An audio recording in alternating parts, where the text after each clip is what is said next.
Political affairs में आपका स्वागत है। हम लोग बैठे हैं प्रयागराज में और कंपनी गार्डन में बैठे हुए हैं। यहाँ पे इसको इलाहाबाद के नाम से भी जाना जाता था, अभी मैं इलाहाबाद कहना पसंद करता हूँ। और यहाँ पे इलाहाबाद यूनिवर्सिटी के और बाकी तैयारी करने वाले बहुत सारे बच्चे आए हुए हैं। उनसे बातें करने की कोशिश करेंगे। काफ़ी लाइट रहने वाला है माहौल। और आप लोगों ने बहुत डिमांड करी थी कि जो भी बातें होंगी वो रिकॉर्ड करना है, इसलिए मुझे करना पड़ता है, रिकॉर्ड करना पड़ता है। तो हम लोग लाइटली बातें करेंगे। जो भी आपके पास सवाल होंगे उन सवालों को लेंगे। किसी के पास कोई भी कहानी है, वो कुछ भी बताना चाहता है बता सकता है। और बाद में रिक्वेस्ट भी कर सकते हैं कि सर ये वाला डालना है कि नहीं डालना है, ठीक है। वो आपकी चॉइस रहेगी क्योंकि आपका उसमें वीडियो और सारी चीज़ें रहेंगी। तो कहाँ से शुरू करें? अपने बारे में आप लोग बता सकते हो कि आप क्या करते हैं, फिर आप अपनी प्रॉब्लम्स बता सकते। तो जिसको भी पहला माइक लेना है कि हाँ अपनी समस्या बतानी है वो बता सकता है। कोई भी चीज़ बताओ। देखो, प्रॉब्लम होना बहुत, मतलब मेरे पास बहुत सारी प्रॉब्लम्स होती हैं। इंसान, एक सुकरात की लाइन है कि जो जिंदा इंसान होते हैं, मतलब एक लाइन वो है कि unexamined life is not worth living. कि एक ऐसी जिंदगी जिसके बारे में आपने सवाल नहीं करा है वो एक अच्छी जिंदगी नहीं है। तो सवाल होना, मतलब इसी तरह से और भी राइटर हैं जो बोलते हैं कि जो जिंदा लोग होते हैं वही सवाल करते हैं। तो सवाल तो बनते हैं। तो अब हाँ। ओपन है। हाँ हाँ, ओपन है। हेलो गाइस, मेरा नाम उमेश पटेल है। मैं यहाँ पे टीडीगंज में रहता हूँ और मैं यहाँ जॉब की तैयारी कर रहा हूँ। 2 साल में ग्रेजुएशन करने के बाद मुझे कुछ समझ नहीं आया कि क्या करना चाहिए। तो मतलब कि आगे मतलब कि डिग्री लूँ या नहीं लूँ। कुछ लोग बोले कि डिग्री लेने से अच्छा है तू 2 साल तैयारी कर ले, उसमें वेस्ट हो जाएगा। तो अभी कैसा लग रहा है आपको? मतलब तैयारी कर 2 साल आपने ब्रेक लिया, उसके बाद आपको क्या लग रहा है कि ब्रेक क्या बेटर डिसीजन हो सकता था? ब्रेक लेने के बाद मतलब कि ये लग रहा है कि उतना अच्छा रिजल्ट नहीं खुद से हो पा रहा है। वो तो क्या है कि ये कंपैरिजन की बातें हैं, ठीक है। जैसे मान लो कि आपके पास दो चॉइसेस हैं, ए है बी है। जो चॉइस आप ले लेंगे उसके बारे में तो आप बहुत सोचते हैं कि वो परफेक्ट हुआ कि नहीं हुआ। और उसमें ये मान लेते हैं कि जो दूसरी चॉइस थी वो काम आप कर रहे होते तो परफेक्ट हो जाता। सिंपल एक दुकान का एग्जांपल लेते हैं। आप दो दुकान में गए हैं, दो दुकान है, दोनों समोसे की हैं और उसके बारे में बातें हुई हैं कि भाई समोसा खाना है आपको। आपने एक जगह समोसा खा लिया तो आप उसको तो क्रिटिक कर सकते हैं कि यार समोसा उतना बढ़िया नहीं था, क्योंकि आप इमेजिन कर रहे हैं कि जो दूसरी दुकान है उसका समोसा परफेक्ट ही होगा। हमेशा जैसे देखो, बहुत बार ब्रेक आप ले सकते हैं, बहुत बार आप पढ़ाई कर सकते हैं, जो भी डिसीजन लेते हो रिजल्ट कुछ भी हो सकता है। आप इवेल्युएट करो, लेकिन उसको लेके बहुत ज्यादा निगेटिव नहीं आना। क्योंकि आपने उस समय अगर वो बेस्ट डिसीजन नहीं होता तो आप उसको चूज ही नहीं करते। एक कॉन्सेप्ट होता है अपॉर्चुनिटी कॉस्ट का। आप लोगों ने सुना है अपॉर्चुनिटी कॉस्ट क्या होता है? क्या होता है अपॉर्चुनिटी कॉस्ट? अगर आप कोई एक काम कर रहे हैं तो कोई एक काम छूट रही होगी आपसे। तो इतना दूर से वो लोग कैसे आएगा? आप यहाँ पे बताए कि अगर एक कोई काम आप करते हैं तो कोई ना कोई काम छूट जाता है। तो ये डिसीजन तभी लिया जाता है कि आपका जो छूटने वाला काम है वो कभी भी जो आप काम कर रहे हो उससे ज़्यादा इंपॉर्टेंट नहीं होना चाहिए। सिंपल यही है। लाइफ में वैसे ही आप चॉइसेस बनाते हैं। तो फिर इस तरह से नहीं सोचना है, बैक ट्रैप नहीं जाना है, ओवर रीड नहीं करना है। और इन सब चीज़ों में दूसरे का ओपिनियन बहुत ज़्यादा नहीं लेना। मेरी स्ट्रगल है, मान लो कि मैं किसी चीज़ को लेके स्ट्रगल कर रहा हूँ, मैं किसी चीज़ को लेके परेशान हूँ, हो सकता है बहुत फैमिली का है, रिलेशनशिप का है, बहुत सारा है। थर्ड पार्टी को बताओगे उसको केवल 2 साल नजर आएंगे। लेकिन उस हो सकता है आपका हेल्थ खराब रहा, हो सकता है आपको पैसे की दिक्कत रही, हो सकता है आपका रिलेशनशिप खराब रहा, बहुत सारे रीजंस हो सकता है। तो इतना वो नहीं होना। आपकी लाइफ है, आप अपने हिसाब से डिसाइड कर सकते हैं कहाँ पे बेस्ट है। और थोड़ा सा खुद के प्रति काइंड रहा करो आप लोग। पता लगे जॉब नहीं है, जॉब तो यहाँ पे बहुत सारे पॉलिटिशियंस को अभी सही से चुनाव करा लो, कुछ करा लो, आधे जॉबलेस हो जाएंगे। तो जॉब क्राइटेरिया नहीं है खुश रहने का। आप लोग मेहनत कर रहे हो, तैयारी करो, सबको जॉब तो मिलेगी नहीं ना। मेरे पास भी जॉब नहीं है भाई। तो ये रीजन नहीं है आपके बहुत दुखी होने का। मेहनत कर रहे हो, ये अपने आप में बहुत अच्छी बात है, बहुत प्राउड वाली बात है। आपके पास ऑप्शन है, आप जाके कहीं उल्टे सीधे कामों में लगे रहोगे। करते हैं बहुत लोग, लेकिन आप लोग नहीं कर रहे हो, आप लोग मेहनत कर रहे हो। तो आपको इस बात पे बड़ा फक्र होना चाहिए कि आप लोग मेहनत कर रहे हो। और उसको बहुत निगेटिव नहीं लेना है कि यार मेहनत कर रहे हैं बाकी लोग तूफान बन गए हैं, कोई ये कर रहा है। कोई तूफान नहीं है, 10 साल बाद वो भी मिलेंगे। पढ़े लिखे लोग हैं, आप लोग मेहनत करते हो तो आप, आपका सर्कल अलग होगा, आपका बात करने का तरीका अलग होगा। हम लोग यहाँ पे बैठे हैं क्योंकि हम लोग पढ़ाई लिखाई पे यकीन करते हैं। तो थोड़ा सा ही रहता है, तो इतना भरोसा रखो और चीज़ें बेहतर होंगी। आज नहीं होगा कल होगा। वक्त जो भी लिया है, बहुत बार आप अच्छा करेंगे, बहुत बार आप अच्छा नहीं करेंगे। दोनों चीज़ें हैं ना ऑप्शन, ये थोड़ी कि सब एक ही डायरेक्शन में चलता रहेगा। तो थोड़ा वक्त लो, इन चीज़ों को अभी जज नहीं करते हैं। थोड़ा सा और टाइम लेते हैं, वक्त फिर डिसाइड करना कि बहुत अच्छा टाइम गया है कि नहीं गया। जिसके पास भी सवाल होंगे वो यहाँ आके बैठ के सवाल पूछेगा, ये ज़्यादा बेटर रहेगा ना। नहीं, जैसे पढ़ाई करते हैं तो ऐसा लगता है जैसे उतना बेस्ट नहीं दे पा रहे हैं हम। पढ़ाई का बेस्ट है, जैसे मैंने कुछ बहुत सारे वीडियोस बनाए हैं वहाँ पे, तो सबके अलग अलग तरीके होते हैं। बहुत बार इफिशियंसी को लेके इशूज होते हैं कि आप कुछ तरीके अपनाएंगे तो इसमें ज़्यादा टाइम लगेगा। वो आप धीरे धीरे करके इम्प्रूव करो। लेकिन बेस्ट क्या है ये तो बताओ। सिंपल मैं बताता हूँ कि अभी यूपीएससी में 1,000 जॉब निकलती है, तो 1,000 लोग सेलेक्ट हो जाते हैं, बाकी जितने हैं फेल हो जाते हैं। अब केवल एक जॉब निकालो, जितने 999 वो भी तो फेल हो जाएंगे यार। तो बहुत बार जॉब मार्केट का भी है, कट ऑफ का भी है। घर वालों को हमारे लगता है कि हम ही सबसे अच्छे पढ़ने वाले बच्चे हैं, तूफान हम ही मचाएं, क्योंकि उन्होंने, उनका सैंपल ही खराब है। उन्होंने अपने आसपास 10 बच्चे देखे हैं। जब आप इलाहाबाद में आते हैं, डीयू जेएनयू जाते हैं, आपको लगता है कितने लोग हैं। तो वो भी एक इशू है। तो ऐसे खुश रहो। स्ट्रगल में भी इंसान खुश रह सकता है। बहुत लोग स्ट्रगल करते हैं, बहुत लोग मेहनत करते हैं।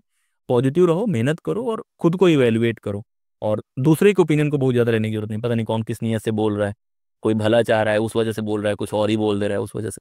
मेरा नाम अदिति मिश्रा है और इस समय मैं ISDC से MA परस्यू कर रही हूँ।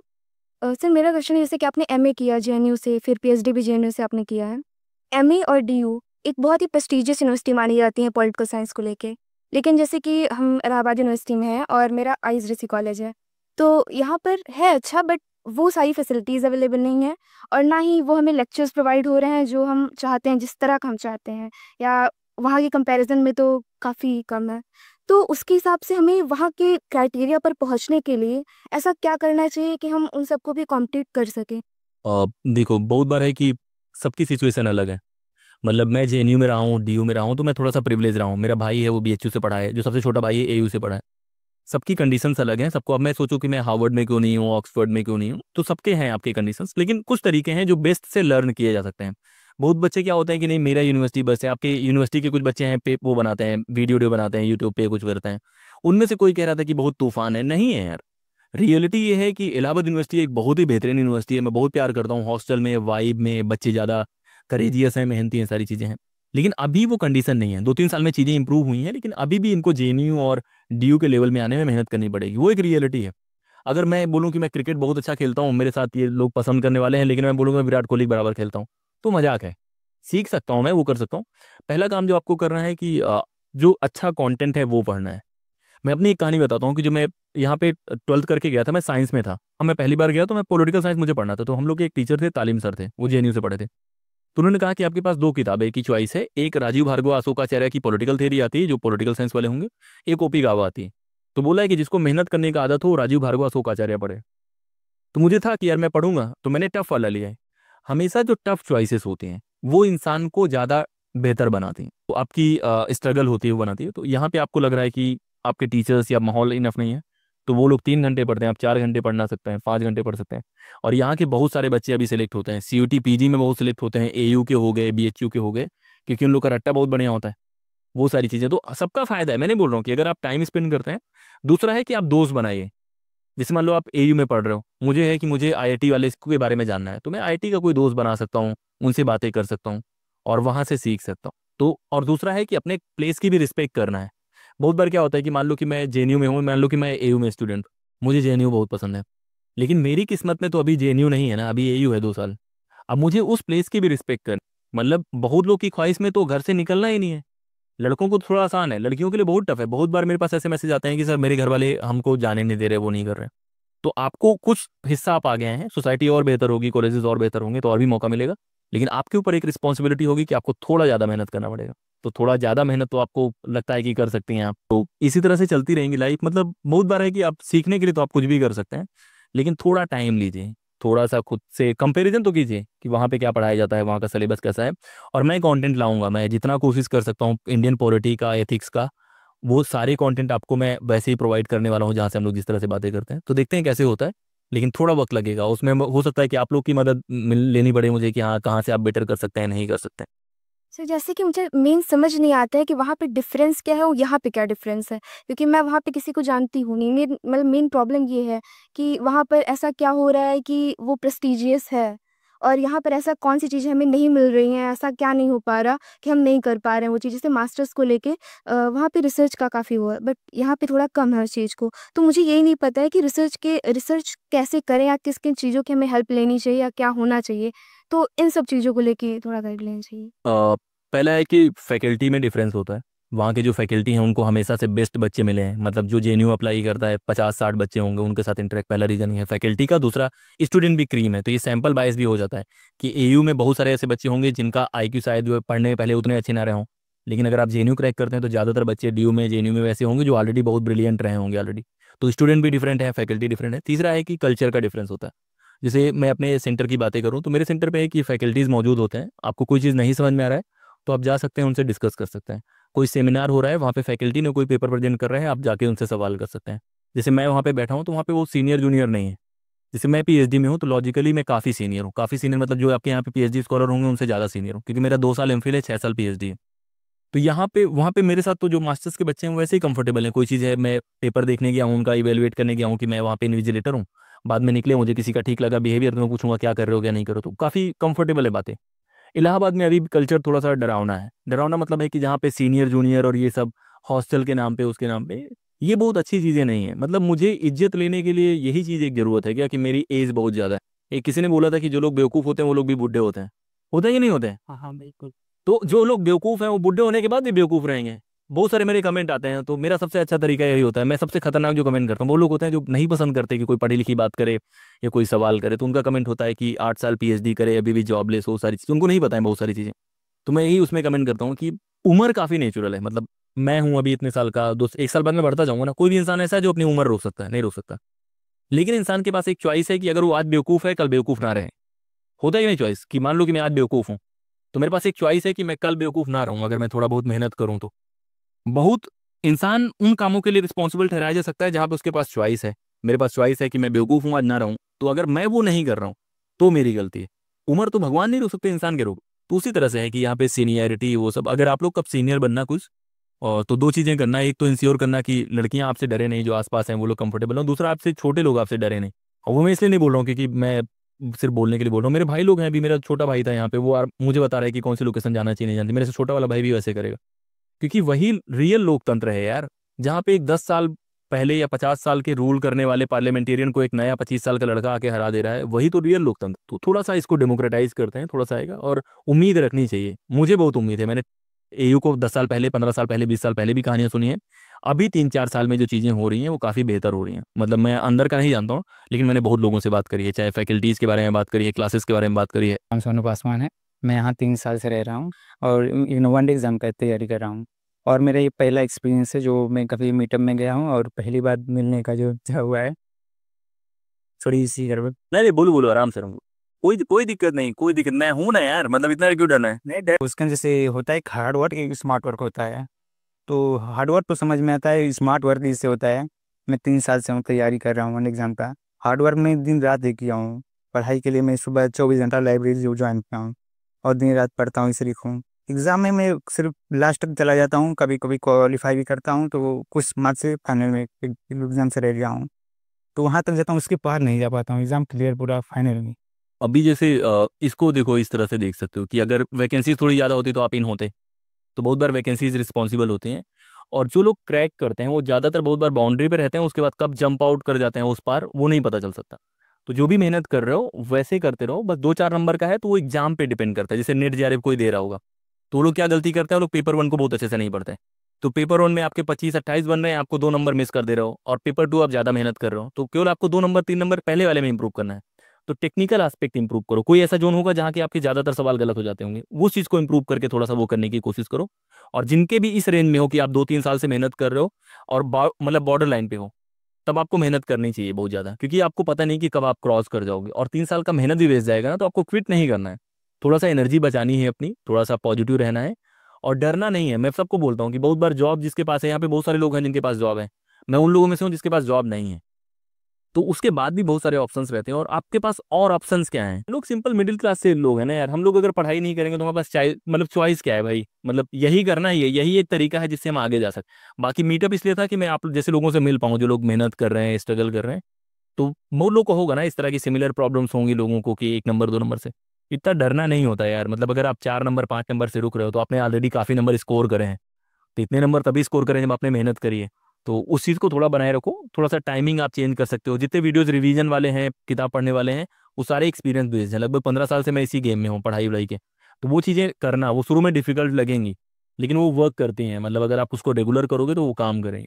मैं ये कह रहा था भैया कि आप बोले कि मतलब मैं IAS बनने की मतलब आकांक्षा थी आपके अंदर, और फिर जाके वहाँ पे PhD कर रखा है आपने, और उसके बाद फिर यूट्यूब पे अपना वो चलाने लगा। तो मैं इलाहाबाद यूनिवर्सिटी से मेरा मास्टर्स चल रहा है, GNU का एंट्रेंस मैंने भी दिया था बट मेरा नहीं हो पाया। तो मैं आपसे ये कह रहा हूँ कि उस टाइम पे मुझे भी मतलब ये था कि मैं PhD करूँ, ये करूँ, GNU से करूँ या फिर मास्टर्स वहीं से करूँ। बट मतलब कुछ ऐसी मतलब व्यक्तिगत कारण जिसके कारण अब मैं GNU PhD में इनरोल हूँगा तो थोड़ा एकेडमिक्स लाइफ में हो जाना। मैं आपसे ओवरऑल ये पूछना चाह रहा हूँ, एकेडमिक्स में आपने वहाँ पे क्या एक्सपीरियंस गेन किया, और एक IAS बनने से लेके फिर इसमें आप दोनों के बीच में आपको क्या मतलब वो डिफरेंस दिख रहा है? एक मिडिल क्लास फैमिली के बच्चे के लिए के अकॉर्डिंग आप सोचते हुए फिर आपको क्या अच्छा लग रहा है वो? अब ये जो सवाल है ये सबसे ज़्यादा मेरे से पूछा जाता है, ठीक है। और मेरे घर वाले बहुत बार अभी वो लोग इस मोड में आ गए हैं कि मेरे पापा हैं, वो मेरे सारे वीडियोस देखते हैं, मेरे सारे कमेंट पढ़ते हैं, सब पढ़ते हैं, तो वो इनडायरेक्टली, डायरेक्ट नहीं मेरे से बोलते हैं, वो अभी वीडियो देखेंगे भी कि आईएएस करने के लिए वो इनडायरेक्टली कोई और उनको बोलेगा कि अपने बेटे को बोलिए, वो काबिल है, वो कर सकता है। अंत में होता है कि मैं सारी चीज़ें जो करता हूँ मैं काफ़ी स्ट्रैटेजिक हूँ। स्ट्रैटेजिक मतलब है कि आप लोग बहुत छोटी छोटी चीज़ें मतलब प्लान करते होगे, लेकिन मैं बहुत खतरनाक प्लान, मतलब बहुत खतरनाक ये है कि मैं उठ के ब्रश भी कब करूंगा, अगर मैं पढ़ाई कर रहा हूँ तो वो भी मैं डिसाइड करता हूँ कि ब्रश पढ़ने के पहले करना चाहिए कि बाद में करना चाहिए, मतलब इस लेवल का मैं करता हूँ। और मेरे जितने दोस्त हैं उनको पता है कि मैं ये दिमाग लगाता हूँ। यूपीएससी ना करने की जो चॉइस थी, मैंने ये नहीं बोला कि कंप्लीटली मैं छोड़ दूंगा, मेरे मूड पे है कि मेरे पास अटेम्प्ट है, सारी चीज़ें हैं, लेकिन वो ये था कि मेरी हैंडराइटिंग बहुत खराब थी और मैं लिखना एंजॉय नहीं करता हूँ। अब जो यूपीएससी की तैयारी करता होगा उसको पता है कि उसमें लिखना एंजॉय करना पहले कंपलसरी है। मैंने 2 मेंस लिखे हैं और एक भी मैंने मॉडल आंसर जो प्रैक्टिस करते हैं ना, टेस्ट सीरीज तो छोड़ दो, मतलब मैंने खुद से प्रीवियस ईयर क्वेश्चन पेपर देखे बिना भी कुछ नहीं लिखा है। जैसे होता है एक पेपर उठा लो कर, मतलब मैं इस लेवल का हूँ कि मेरे वो आता ही नहीं। मुझे बोलने के लिए बोल दोगे तो जितने भी सवाल हैं उसके, मतलब जो सवाल हैं, बहुत जो टॉपर्स के जवाब होंगे उनसे बेहतर जवाब मैं दे दूंगा, लेकिन मुझे लिखना मत। जो मेरा पॉलिटिकल साइंस बहुत अच्छा है, मेरे नेट जीआरएफ में जो जीआरएफ का कट ऑफ होता है उससे लगभग 20% ज़्यादा नंबर थे मेरे। तब इसका पेपर अलग होता था, 57 के आसपास जाता था मेरा, 76-75% नंबर। पेपर होने मेरे 50 में से 44 नंबर थे। मेरा पॉलिटिकल साइंस बहुत अच्छा है, लेकिन दोनों बार जब मैं यूपीएससी देता हूँ तो मेरे सबसे खराब नंबर पॉलिटिक्स, क्योंकि वहाँ पे मैं ये दिखाने की कोशिश कर रहा हूँ कि मुझे ये पता है, लेकिन जब मैं खुद कॉपी इवेलुएट करता हूँ, जैसे कोचिंग की हैं बहुत सारी मॉडल कॉपीज हैं, एसए की कॉपीज है, मैं खुद इवेलुएट कर रहा हूँ, तो मुझे पता लगा कि मैं गलती कहाँ करता था, लेकिन मेरा मन नहीं किया गलती इंप्रूव करने का। तीसरा कारण है कि मैं बहुत फ्री रहना पसंद करने लगा हूँ, और फ्री इस सेंस में नहीं कि मैं ज़्यादा फ्री रहूँगा, मैंने जॉब करके देखा हुआ है, मुझे बिल्कुल पसंद नहीं है ये 10 से 6 वाली जॉब, मतलब बिल्कुल, मतलब जैसे बोलते हैं कि मुझे पसंद नहीं है, कि मैं वो नहीं कर रहा हूँ, तो मैं इस वजह से है, बहुत बार आप मतलब इसको एक्सप्लेन नहीं कर पाएंगे, लेकिन अच्छा लगता है पढ़ना। अगर आप पसंद करते हैं, किताबों के बीच में कभी रह के देखना, वो अच्छा एहसास है। और मेरा एकेडमिक्स अच्छा है, मतलब जेएनयू से है, पीएचडी सारी चीज़ें, तो असिस्टेंट प्रोफेसर है। यूट्यूब भी सिंपल चीज़ नहीं है, बहुत लोग जो यूट्यूब को बहुत अच्छे से समझते नहीं है उनके लिए, लेकिन यूट्यूब बहुत खतरनाक है। आज इंडिया के 50 जो सबसे पावरफुल लोग होंगे उसमें से कम 3-4 पॉडकास्टर्स होंगे। आईएएस ओएस रेयर एक केस होगा, शायद रिटायर्ड आईएएस होंगे जो अभी मेन सचिव हों, तो थोड़ा दिमाग लगाओ। मैं अभी के लिए नहीं खेल रहा हूँ, मैं 4 साल बाद के लिए खेल रहा हूँ। तो मैंने लाइफ देखी हुई है, मैंने ब्यूरोक्रेसी भी देखी हुई है। जिन लोगों को इंटरेस्ट है, बहुत पावरफुल चीज़ें हैं, बहुत बढ़िया चीज़ें हैं, लेकिन थोड़ा सा आपको टाइम लगेगा उन चीज़ों को करने में। मेरी जो लाइफ है वो फ्रीडम मतलब ज़्यादा चाहता हूँ इस तरीके से, और जो आपने अभी एक्सप्लेन किया या जो आपने भी बताया, तो क्या ये पहले से था या जेएनयू में जाने के बाद ये चेंज हुआ? मेरी लाइफ ऐसी रही है जहाँ पे मैं, मेरे अंदर थोड़ा सा है ये कि मुझे कुछ अलग करना पसंद है। तो जब तक मैं जेएनयू में गया था, मास्टर्स करने गया था, और मैं ये नहीं बोल रहा हूँ कि यूपीएससी अच्छा नहीं, यूपीएससी के बहुत फायदे हैं, बहुत सारी चीज़ें हैं, मैं उस काम में फिट नहीं हो रहा हूँ। गेम ये है कि मैंने बोल रहा हूँ कि बहुत अच्छी लाइफ है, जिसको भी स्टेबिलिटी चाहिए, पार चाहिए, सारी चीज़ें हैं, लेकिन एक संत इंसान को आप बोलोगे आपको राजा बनना है, वो पसंद नहीं करेगा। एक प्लेटो का कॉन्सेप्ट होता है फिलोसफर किंग का, मैं संत नहीं हूँ, लेकिन मेरा है कि मैं शायद वो एंजॉय नहीं करूँगा। जेएनयू में जाने के बाद भी एक हो सकता है और एक हो सकता है कि मैं जेएनयू के अलावा किसी और भी जगह होता, अगर मैं एमए करता, तो वो मेरे नेचर में है कि मुझे थोड़ी फ्रीडम पसंद है। तो जेएनयू का एक कारण है कि पढ़ने की वजह से मेरे टैग अच्छा लग जाता है कि यार जेएनयू में आप पढ़े हैं, वो सारी चीज़ें हैं। और दूसरा है कि मैं यूपीएससी ना करने का रीजन एक बड़ा ये भी है कि मैं बहुत अच्छे इंस्टीट्यूट में रहा हूँ, मैं मेहनती रहा हूँ, मेरे पास अलग ऑप्शंस रहे हैं। तो बहुत बार आपके पास अगर दूसरे ऑप्शंस बहुत बेटर नहीं है, तब आपको नहीं सोचना कि यार ये नहीं है। मैं अपने भाइयों को बोल रहा हूँ करने का, मैंने बहुत अच्छी जॉब है, अगर आप अच्छा लिखते हैं या आपको अंदर काबिलियत है तो यूपीएससी बहुत अच्छी चीज़ है, टीसीएस कोई भी एग्जाम बढ़िया चीज़ है। तो मेरा अल्टरनेट दूसरे पाथ मेरे बहुत अच्छे हैं, मैं डिबेटिंग में बहुत अच्छा हूँ, मतलब मैं पॉलिटिक्स में बहुत अच्छा हूँ, तो मेरे दूसरे जोन बहुत स्ट्रांग है। मतलब मैं ये नहीं बोल रहा हूँ कि झांसे में नहीं आ जाना कि भैया ने छोड़ा है तो कर देना है। आप लोग को मौका मिल रहा है, पढ़ाई करो, और मैंने करा है। मैंने 4 अटेम्प्ट बहुत मेहनत से करे हैं भाई, 2 मेंस मैंने लिखा है, उस बार भी मैं पढ़ता था सुबह 5:30 बजे से लेकर रात में, तो मैंने वो 4 करा हुआ है। तो अगर छोड़ना भी है तो एटलीस्ट 2 मेंस लिख के छोड़ो ना।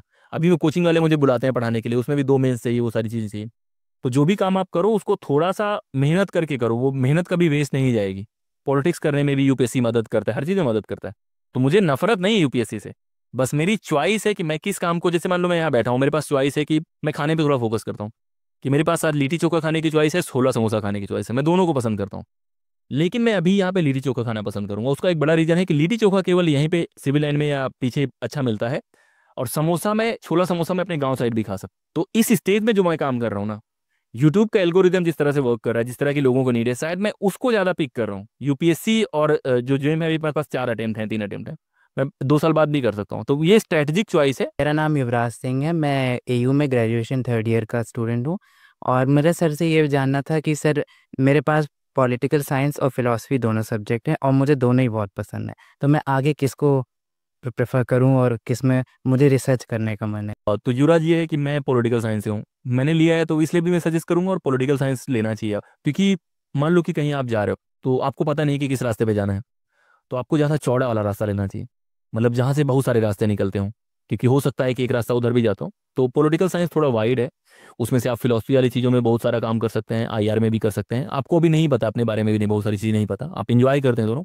और पॉलिटिकल साइंस में फिलोसफी का बहुत बढ़िया यूज है। अगर आप फिलोसफी करते हैं तो केवल असिस्टेंट प्रोफेसर और उस तरह के प्रोफेशन में जा सकते हैं। धर्म में बहुत इंटरेस्ट है और बाबा बनना है, जैसे मेरा भी बहुत बार गोल होता है, तो दोनों मतलब पॉलिटिकल साइंस थोड़ा फायदे का है। पॉलिटिक्स में भी जा सकते हैं, बाबा भी बन सकते हैं। फिलोसफी में केवल असिस्टेंट प्रोफेसर, वो तो फिलोसफी में कम ऑप्शंस है, यहाँ पे ज़्यादा है।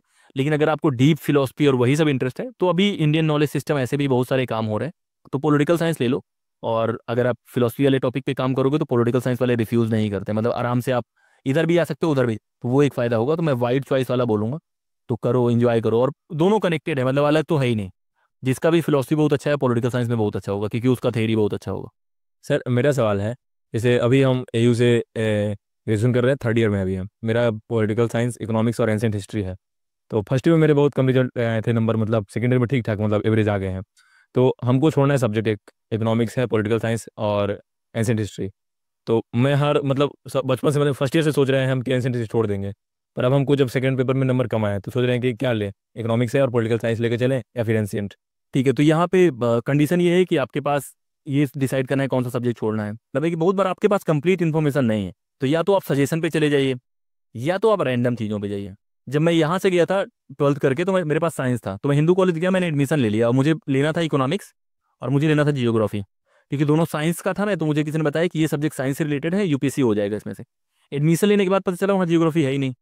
मेरे बगल में एक अंकल बैठे थे, बोले कि बेटा पॉलिटिकल साइंस अच्छा सब्जेक्ट ले लो, और मैंने पॉलिटिकल लिया। पॉलिटिकल आज मेरा लाइफ है, मतलब उसी के अराउंड मेरी लाइफ घूम रही है। मैं आगे आपको पॉलिटिकल में कैरी फॉरवर्ड करना है। इकोनॉमिक्स ऐसा सब्जेक्ट है जो बहुत बार काम आएगा ज़्यादा, क्योंकि उसमें मैथ्स भी है, थोड़ी सी उस तरह की चीज़ें हैं, तो उस तरह से करो। उसमें थ्योरीज, इकोनॉमिक थॉट और ये सब अलग, और वो लिंकेज भी है, लिंकेज एंशिएंट का भी है। लेकिन अगर आप पहले से 3 साल से सोचा हुआ है कि यार छोड़ देंगे, फिर एक एग्जाम में नंबर थोड़े कम आ गए। तो जैसे आपने कहा, उनके क्वेश्चन में मैं थोड़ा ऐड करूंगी। आपने कहा जैसे अदर यूनिवर्सिटी के बारे में जानना है तो वहाँ के जो स्टूडेंट्स हैं आप उनको दोस्त बनाइए ना। तो हम जैसे मास्टर में इंक्लूड हो रहे हैं या फिर पीएचडी में जा रहे हैं, तो हम इतना टाइम मतलब कोई मुझे अपना इतना टाइम क्यों देगा कि मैं उससे कुछ पूछ रही हूँ कुछ भी चीज़ें। जब तक एक कनेक्टिविटी नहीं होगी तब तो वो वहाँ के बैकग्राउंड के बारे में रियलिटी कैसे बताएगा हमें ना, वो हमें अपना टाइम कैसे देगा ना। एक ये क्वेश्चन है। और दूसरा ये है, जैसे मेरे कुछ दोस्त हैं, जैसे मैं गांव से यहाँ आई हूँ, तो मतलब एयू चाहे जितना भी अभी पीछे हो या फिर आगे हो, लेकिन गांव से बहुत बेहतर है। मुझे बहुत सारी चीज़ें अच्छी मिली। मैं उनको जब पीछे देखती हूँ, वो लोग कोशिश करती हैं कि मेरे जितना करे, वो नहीं कर पाती हैं ना। अभी जैसे मेरे फैमिली वाले मेरा साथ दे रहे हैं, मैं बेतु जा रही हूँ, तो ना मतलब अच्छा या बुरा है मुझे पता। मतलब पीएचडी भी मैं करूंगी तो और भी आगे जाऊंगी, लेकिन मैं देखती हूँ कि उनके पास इतना स्कोप है नहीं। मतलब मैं उनको जब देखती हूँ कि मतलब फिर वो कहाँ जाएंगी, मतलब लाइफ में कहाँ जाएंगी, मैं उनके लिए क्या कर सकती। तीसरी है, जैसे एक मुझे न्यू सब्जेक्ट ओपन, जैसे मेरा हिंदी लिटरेचर है, अभी तक मैंने मेनली उसी को पढ़ा है ना। तो इसके बाद मुझे एक न्यू सब्जेक्ट स्टार्ट करना है, तो मतलब मुझे कैसे करना चाहिए। जैसे फिलोसफी मैंने थोड़ा बहुत पढ़ा है, लेकिन एक मेरा बेस नहीं है। जैसे मुझे पॉलिटिक्स पढ़ना है, बहुत रुचि है मेरी, मैं स्टार्ट करना चाहती हूँ, लेकिन मतलब मैं कहाँ से करूँ उसको। देवंत, पहला सवाल जो है कि ये बहुत अच्छी बात बोली आपने कि अगर आप इलाहाबाद यूनिवर्सिटी में भी हैं तो आप बहुत प्रिविलेज हैं। एक सेंट्रल यूनिवर्सिटी है जिसका एक इतिहास है, वहाँ भी होना बहुत, मतलब एक गौरवशाली इतिहास का हिस्सा होना है। तो मैं पहले ही बोला हूँ कि जहाँ भी आप हैं उसको भी आपको रिस्पेक्ट करना है, उसको भी आपको पसंद करना है। आप कंपेयर करें, वो सारी चीज़ें हैं, लेकिन बहुत लोग हैं, मैं लड़कियों के लिए बोल रहा हूँ कि आपको ये मौका मिला है तो कर। दूसरा है कि नया सब्जेक्ट पढ़ने के बारे में, कि अगर आपको कोई भी नया सब्जेक्ट पढ़ना है, पढ़ना चाहिए। सबसे पहले तो किताबें बहुत पढ़नी चाहिए। अगर आपको पॉलिटिकल साइंस पढ़ना है, कुछ पढ़ना है, तो कुछ किताबें ऐसी होती हैं जो बहुत बेसिक होती हैं। आपको भारत का इतिहास पता होना चाहिए, उसके लिए कुछ किताबें होंगी, चाहे बिपिन चंद्रा की किताबें हैं, रामचंद्र गुहा की किताबें हैं। इंडिया की पॉलिटिक्स पढ़ना है तो जो पढ़ते हैं यूपीएससी में इंडियन कॉन्स्टिट्यूशन, वो तो आप पढ़ ही सकते हैं। और भी बहुत किताबें, मतलब जो हिंदी लिटरेचर भी कर रहा है, अच्छा हिंदी का राइटर वही है जो अच्छा थिंकर है।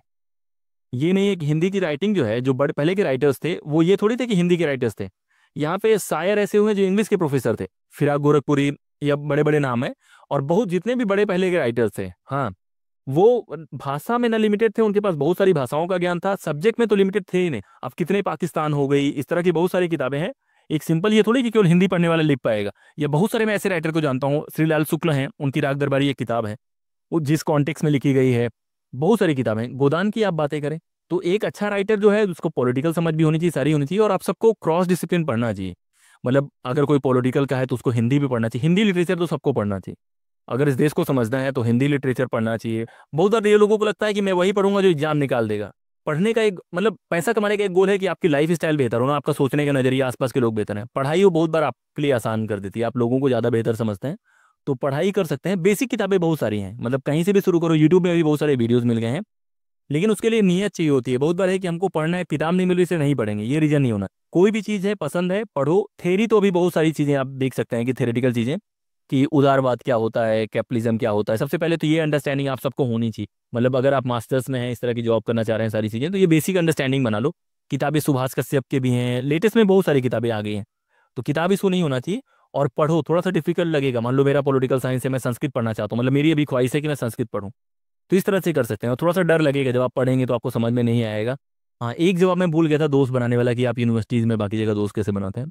दोस्ती की पहली शर्त होती है रिस्पेक्ट। रिस्पेक्ट मतलब है ये नहीं कि आप उसको पूरे टाइम सर करके बोलेंगे। रिस्पेक्ट मतलब है कि उसका थोड़ा सा रिस्पेक्ट करना है, वो कुछ उसका गोल है, उसका ड्रीम है, उसकी रिस्पेक्ट करनी है। बहुत बार आप लोग मजाक बनाने की कोशिश करेंगे, आसपास के लोग होते हैं ना कि यार अच्छा अब IAS बनेंगे, नहीं बनेंगे, तो जो सपना देखेगा वही बनेगा।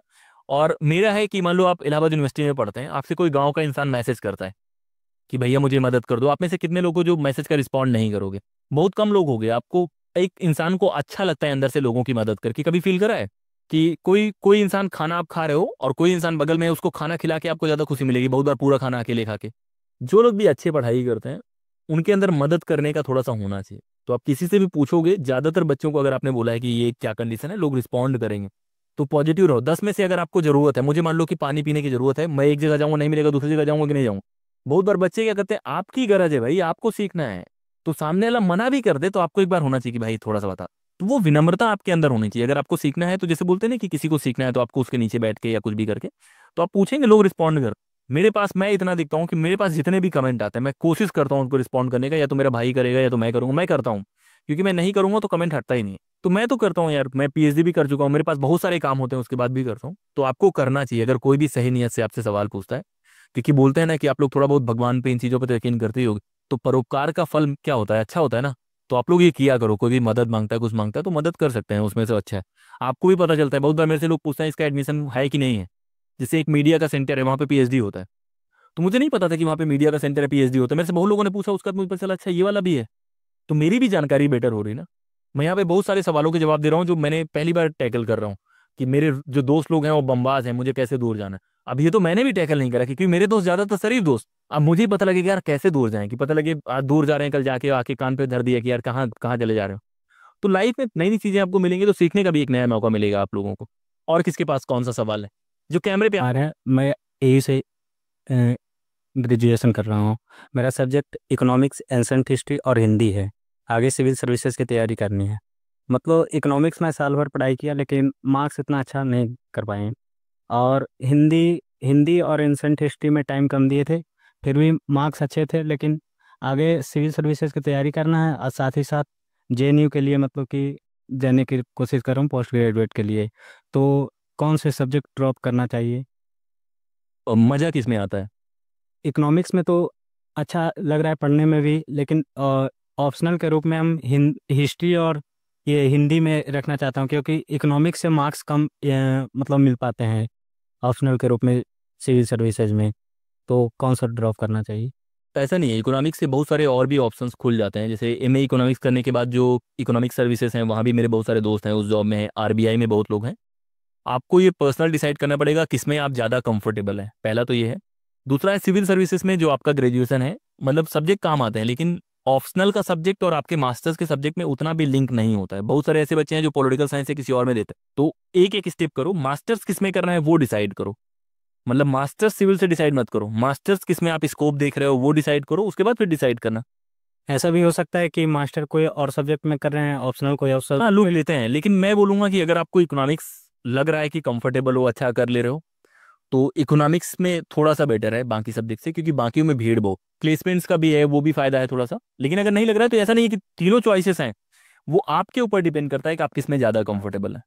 और थोड़ा सा और भी एग्जाम टारगेट करने की कोशिश करो। यूपीएससी के अलावा एसआई का भी है, अलग अलग, अगर आपका फिटनेस है वो सारी चीज़ें, क्योंकि ऑप्शंस रखोगे आप ज़्यादा कंफर्टेबल फील करोगे। ठीक है, जिद्दी होकर नहीं करना है। किसी ने बोल दिया कि अब यही एक चाहिए, यही चाहिए, मतलब मार्केट का अंदाजा लगाना है ना कि हाँ दुकान में कुछ चीज़ कम है तो भाई दूसरा भी चीज़ खा सकते हो, तो वो भी रखना है और उस हिसाब से डिसाइड करो। जैसे एग्ज़ाम मतलब पहले एग्ज़ाम से पहले अच्छा पढ़ाई करते रहते हैं, लेकिन जैसे ही एग्ज़ाम होते एग्ज़ाम के 10 दिन पहले 5 दिन पहले मतलब डरा डरा हो जाते हैं और अच्छा परफॉर्मेंस नहीं कर पाते हैं उस समय। ये तब होता है जब आप एग्जाम में बहुत सारी चीज़ें दांव पे लगा देते हैं। मतलब है कि एग्जाम कोई ऐसी चीज़ नहीं है कि जहाँ पे आप थोड़ा सा खराब कर देंगे तो ज़िंदगी बर्बाद हो जाएगी। अगर आप पहले से बहुत अच्छा प्रिपेयर करेंगे, मैक्स टू मैक्स एग्जाम के बाद क्या हो सकता है, मतलब मान लो मैंने कोई एग्जाम दिया, मैक्सिमम मैं फेल कर सकता हूँ ना, मेरी ज़िंदगी दांव पे नहीं है। आर्मी में बहुत सारे लोग बॉर्डर पे होते हैं जिनकी ज़िंदगी दांव पे होती है। एग्जाम एक इंपॉर्टेंट फेज है और बहुत बार आपको डर इसलिए लगता है क्योंकि आपको लगता है यार ये खराब हो गया तो ज़िंदगी खराब हो जाएगी। तो खुद को, पहली बात तो है ज़्यादातर बच्चे क्या करते हैं, खुद से उम्मीद बहुत करते हैं कि इस एग्जाम में ही तूफान मचा दें। यूपीएससी में सबसे ज़्यादा जो लोग हिंदी मीडियम के फेल करते हैं उसका बड़ा रीजन ये है कि वो खुद के ऊपर बर्डन बना। सारी दुनिया को पता होता है कि वो यूपीएससी की तैयारी कर रहे हैं, खुद को भी पूरे टाइम कहते हैं कि इस बार मैं मचा दूंगा। मैं ऐसे बहुत सारे लोग को जानता हूँ कि 1 साल में यूपीएससी निकाल देना है, 2 साल में निकाल देना है, वो खुद के ऊपर बर्डन। तो खुद के ऊपर बर्डन मत बनाओ। फेल करना कोई गुनाह नहीं है, मतलब किसी एग्जाम में अच्छा ना करना पाना उतना ही नॉर्मल है जितना अच्छा कर जाना। तो खुद ऐसे नहीं है ना कि यार इस बार मैंने दिया है तो मुझे 90% ही चाहिए, वो चाहिए। बहुत बार मैं कोई एग्जाम दूंगा मैं फेल, मैं यूपीएससी 2 बार मेंस दिखा मैं फेल हूँ, लेकिन ये फेल्योर मेरी पहचान नहीं बनेगी। तो उस तरह से बहुत टची नहीं होना है। और एग्जाम नॉर्मल है, अच्छा होना बुरा होना नॉर्मल है। तो उसको ऐसे पैनिक नहीं करना है कि यार यही जिंदगी है, यही सब कुछ है। बहुत बार बच्चे कंपटीशन में होता है कि मेरा 60 गया, किसी का 65 चला गया, वो चला गया। सबका अपना लाइफ है यार। इतना करोगे तो फिर जिंदगी में हर दिन तुम्हें दिक्कत रहेगी, वो सारी चीजें हों। जैसे आप पहले एक क्वेश्चन का आंसर दे रहे थे कि किसी को हेल्प करना चाहिए। जैसे अगर हम किसी को हेल्प किए, उसका ये पता नहीं कि मतलब उसे हेल्प मिल रहा है, हेल्प भी हो रहा है, लेकिन ये अगर अगले आदमी से जिसे हम हेल्प किए उससे हम ये भी उम्मीद करते हैं कि हमें भी हेल्प कर सकता है।